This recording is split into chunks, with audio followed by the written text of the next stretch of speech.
cogumelo de fumaça tinha 18 quilômetros de altura. A explosão de Hiroshima matou em torno de 150 mil pessoas. A outra em Nagasaki, perto de 75 mil. As duas bombas atômicas fizeram menos vítimas do que a AK-47.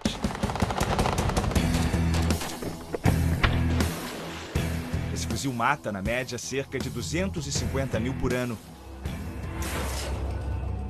A de automática, K de Kalashnikov, sobrenome do inventor, e o ano de fabricação na União Soviética, 1947.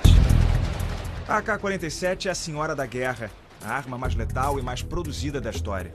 O livro dos recordes estima que haja 100 milhões no mundo, uma para cada 70 pessoas. A AK está no colo dos fortes, dos analfabetos, dos ditadores e das crianças soldado. Ela é a arma de mais de 50 exércitos nacionais, de guerrilheiros, de terroristas.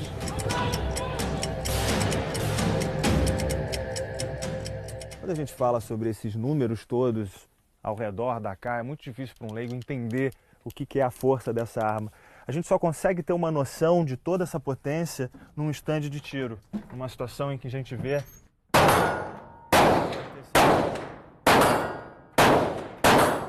a Kalashnikov pode disparar um único tiro ou entrar em modo metralhadora. São 10 tiros por segundo, calibre 7,62 por 39 milímetros. Alcance efetivo de 300 metros. Só ao lado dela a gente percebe o barulho, o cheiro da pólvora, o deslocamento de ar que ela provoca. Você duvida? Então olha de novo. Repara no papel atrás de mim se mexendo sozinho.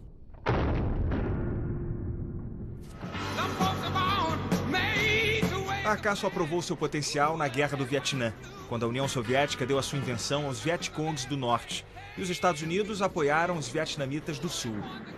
Os fuzis das duas superpotências mundiais ficaram frente a frente, o M16 americano e o AK-47 comunista. A arma dos capitalistas era mais leve e mais precisa. Autoridades americanas chegaram a zombar das Kalashnikov. Mas a M16 sofreu naquele terreno pantanoso. Começou a emperrar. A AK-47 não. O guerrilheiro carregava a Kalashnikov na água suja e ainda assim ela atirava. Ao derrubar um Vietcong, os soldados americanos ficavam com a arma dele. E os países comunistas fizeram fila buscando o fuzil. Quem nunca usou uma arma, atira com AK em minutos de instrução. Pequenos grupos ganharam um poder só antes visto em forças armadas. Essa simplicidade permitiu que o fuzil marchasse pelo globo e aparecesse em bandeiras. Em Moçambique, os pais deram aos filhos o nome de Kalash. Os Estados Unidos contra-atacaram na propaganda. Os americanos cresceram vendo a AK-47 na mão do bandido. A Kalashnikov é o segundo produto russo mais famoso, só perde para a vodka, mas já inventaram uma vodka no formato de metralhadora. Mikhail Kalashnikov nunca enriqueceu por causa da arma mais vendida da história ou da vodka. Ele não tinha patente desses produtos. Mikhail era um dos 19 filhos de um casal camponês. Ele começou a trabalhar aos 7 anos, um menino que desmontava todas as fechaduras que via. A Segunda Guerra canalizou esse espírito inventivo para as armas. Como mecânico, Kalash desenvolveu equipamentos e impressionou o exército. Ele ganhou uma posição no campo de teste soviético, numa cidade secreta.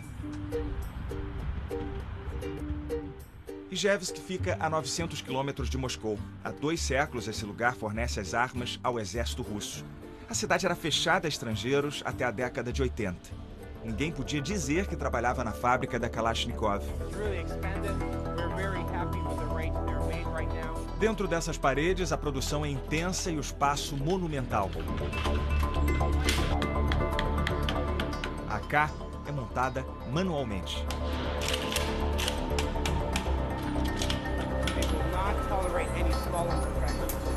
O que ele está explicando aqui é que essa grande quantidade de mulheres trabalhando, ela está ligada aos setores. Esse aqui é um setor de controle de qualidade, então ele diz que as funcionárias conseguem ver pequenos detalhes, pequenos problemas nas armas, e é um trabalho de concentração que elas desempenham melhor do que os homens. A União Soviética compartilhou o AK entre os países comunistas. Mais de 10 ganharam licença de produção. Essas AKs viraram um Frankenstein, uma base russa, um barril sérvio, um cartucho búlgaro. A capacidade de intercâmbio de peças e a durabilidade facilitam o contrabando. O porta-voz da Kalashnikov diz que as AKs do mercado ilegal vêm sobretudo da China, hoje a maior produtora. Os chineses exportam sobretudo para a África, onde são desviados para rebeldes.